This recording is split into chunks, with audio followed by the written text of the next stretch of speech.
There is a quiet moment in every person's life when their intentions begin to feel heavier than their actions.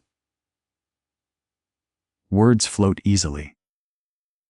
They cost nothing and promise everything.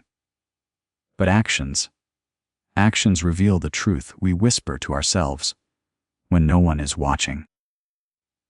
They expose the hidden architecture of our character, the choices we repeat, the patterns we reinforce, the quiet behaviors that sculpt the person we slowly become. Most people believe they are defined by what they hope for, what they dream about, what they swear they'll one day do. Yet life moves differently. Life listens not to promises, but to patterns. It reflects the steps actually taken, the rituals repeated, the courage practiced in silence. And over time, a simple truth emerges with startling clarity.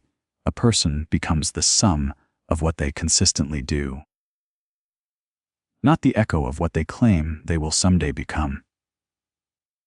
There is a certain tenderness in the intentions people carry. They hold them close like quiet promises whispered into the dark. Intentions feel warm, reassuring, almost noble. They create a soft illusion that wanting something is nearly the same as moving toward it. In this private space, a person can imagine a future version of themselves without confronting the effort required to reach it. The mind is generous with imagined outcomes. It paints vivid portraits of who someone could become, brushing away the uncomfortable truth that the portrait remains unfinished without action. Intentions allow a person to feel progress without taking a single step. They offer emotional safety. They protect someone from the discomfort of change. And slowly, without noticing, intentions become a refuge from the vulnerability of actually doing. Yet beneath that comfort lies a quiet heaviness. Unfulfilled intentions accumulate. They linger in the background like unopened letters, each one a reminder of something promised but untouched. Over time, these untouched promises shape a silent emotional weight, a sense that something is always waiting, unresolved, incomplete. People often believe they are defined by these internal vows. They say they will change, begin, become. And as long as the promise exists in their mind, they feel tethered to the identity they imagine. But the feeling is fragile. It cracks when confronted by reality, where identity is measured not by what someone meant to do, but by what they repeatedly choose. Intentions also create a subtle psychological dilemma. When people speak their hopes aloud, they feel a premature sense of accomplishment. The brain releases the same soft glow it offers when an action is actually taken. This makes intention feel productive, even though nothing in the external world has shifted. The danger is quiet but persistent. People begin to confuse articulation with movement. They believe their words have the power to transform them, forgetting that change only obeys action. And so, this chapter reveals a simple, unsettling truth. Intentions are only shadows of the life a person wants. Actions are the substance. Actions are the translation. And without them, even the sincerest promise remains nothing more than an echo of who someone hoped they would one day become. Every action has a quiet origin, a place beneath awareness where patterns begin to form long before a person realizes they are living inside them. No behavior appears out of nowhere. It is shaped by memories, by early experiences, by the invisible lessons absorbed in childhood when the mind was still learning how the world responds to effort, failure, and desire. A child watches how others act. They observe how adults handle uncertainty, how they pursue what matters, how they hide what hurts. And quietly, without intention, the child begins to mirror these rhythms. They learn when to move and when to retreat. They learn which desires feel safe to express and which must remain silent. Years later, these early impressions become the architecture of action, guiding choices from the shadows. Identity plays an even deeper role. People act in ways that match the stories they believe about themselves. If someone grows up feeling capable, they step forward with ease. If they grow up feeling inadequate, they hesitate even when they long to move. The body remembers narratives long after the mind forgets their origins. This is why intentions often fail to become action. Not because the person is weak, but because the unconscious story guiding their behavior was written long before they had the power to edit it. Beliefs also shape behavior in subtle ways. A person who believes they are meant to struggle will act in ways that maintain that struggle. Someone who believes change is dangerous will unconsciously avoid the very actions that could free them. These beliefs may be unspoken, even unknown, but they dictate movement with astonishing precision. And then there is the influence of environment. Habits form where repetition feels natural. In a chaotic environment, consistency becomes difficult. In a discouraging environment, hope grows quiet. Actions either flourish or fade, depending on the spaces a person occupies, the people they interact with, and the emotional weather surrounding their daily life. This chapter reveals that every action has roots deeper than intention. Behavior is not a simple choice. It is the culmination of history, identity, belief, and environment.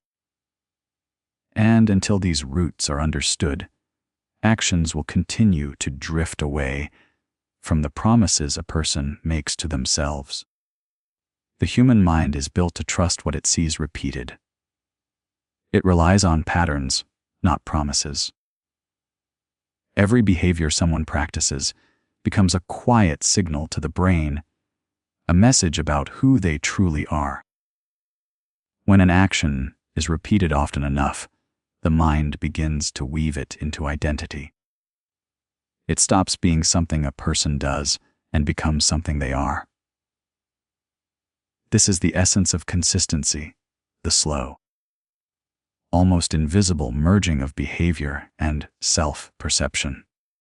People often believe identity shapes action, but the reverse is equally true. What someone repeatedly does reshapes the internal narrative of who they believe themselves to be.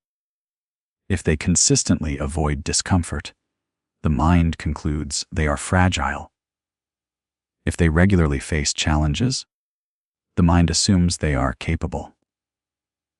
Each action reinforces a belief, and over time, the belief becomes instinctive.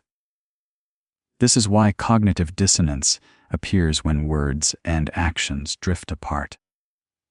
The brain struggles to reconcile a person's stated intentions with their lived behavior.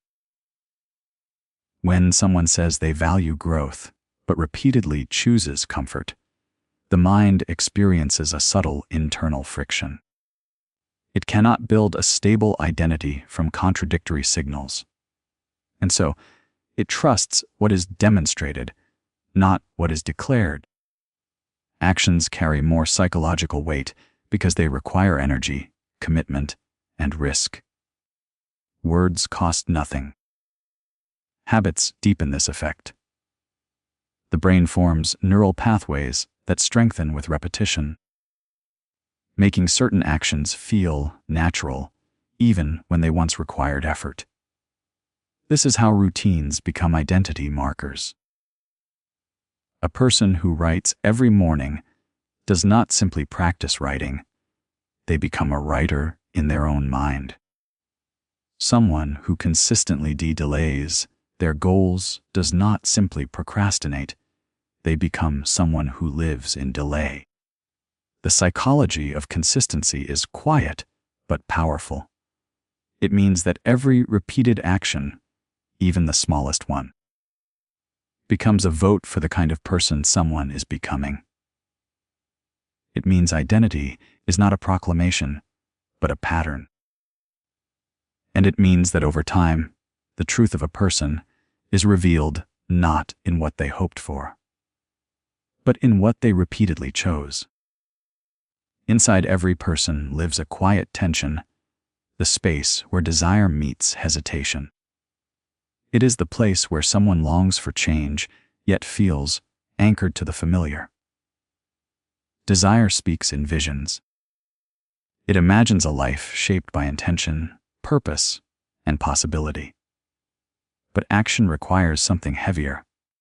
It demands discomfort, vulnerability, and the willingness to face the parts of oneself that resist movement. This conflict is not loud. It rarely announces itself. Instead, it appears in subtle moments, the pause before beginning, the sudden exhaustion when responsibility calls, the distraction that conveniently arrives when it is time to act. These are not signs of laziness, they are signs of fear. People often think fear appears only in dramatic moments, but it hides in the simplest tasks. Fear whispers that failure is dangerous, that success might change things, that effort could expose inadequacy. And so the mind hesitates, even when the heart wants to move. This hesitation creates a painful split between who someone is and who they wish to be. The self that desires and the self that avoids begin to pull in opposite directions, creating an internal conflict that feels like heaviness, confusion, or unexplained fatigue. Avoidance becomes a temporary refuge. It protects a person from confronting the emotional risks of action. But avoidance has a cost. It erodes trust in oneself. Each time someone delays what matters, the mind records it. Slowly, a quiet narrative forms. You don't follow through. This narrative is not born from truth, but from repetition. And once it settles, it becomes a barrier even to small actions. Resistance also plays a role. It arises whenever someone approaches the edge of growth. The brain prefers the known, even when the known is painful. Habits, environments, and old beliefs tighten their grip the moment someone tries to step beyond them. This creates an emotional friction that feels like an invisible wall. Desire alone cannot overcome this conflict. Action requires more than longing. It requires confronting the fears and resistances that quietly shape behavior. Only by understanding this tension can a person begin to see why their intentions stall at the threshold of doing. There comes a moment in every life when a person realizes that identity is not something spoken into existence. It is something practiced, something lived, something earned through small, repeated choices that slowly reshape the contours of who they are. This realization often arrives quietly, not as a sudden revelation, but as a gentle recognition. The gap between who someone wants to be and who they have been is bridged only by action. No amount of intention can substitute for the authenticity created by doing. In this moment, the mind begins to understand that becoming is less about dramatic transformation and more about consistent alignment. When actions begin to reflect intentions, something shifts inside. The internal contradiction softens. The self no longer feels divided. Each action becomes a thread, weaving intention and reality into a single, coherent identity. Even the smallest step holds meaning, because it proves to the mind that movement is possible. This is the beginning of integration. Integration is not about perfection. It is not about changing everything at once. It is the slow, quiet merging of aspiration with embodiment. A person who takes one step toward their values strengthens the belief that they are capable of living by them. Each repetition reinforces the identity they are trying to build. The day they act in alignment is the day they become a little more themselves. Over time, these small actions accumulate, shaping a version of the self that feels grounded, trustworthy, and real.